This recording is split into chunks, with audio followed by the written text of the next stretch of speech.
Ekstremno mala visina na kojoj je leteo MiG-21 iznad sela Brasina kod Malog Zvornika, kao i posljednji manevri neposredno pre pada letelice, u središtu su istrage, koja je otvorena povodom teške vazduhoplovne nesreće, u kojoj su poginula dvojica pilota ratnog vazduhoplovstva, major Dejan Krsnik i kapetan prve klase Zvonko Veselinović. Oni su tragično nastradali u petak ujutru na redovnom letačkom zadatku, kada se letelica kojom su upravljali iz zasad nepoznatih razloga tik iznad okolnih kuća survala u obližnji potok.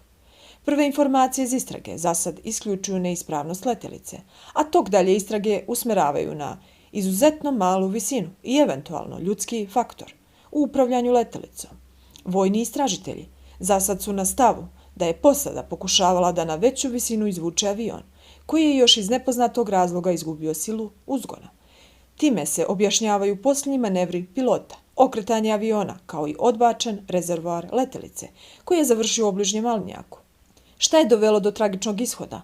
Mogao bi da kaže i uređaj za beleženje parametara leta, koji snima većinu promjena u radu motora, sklopova i instalacija, kao i komandi iz kabine. Ovaj aparat, međutim, beleži podatke na traci, pa je veliko pitanje da li je u eksploziji letelice i požaru koji je usledio ostala neoštećena i upotrebljiva za očitavanje.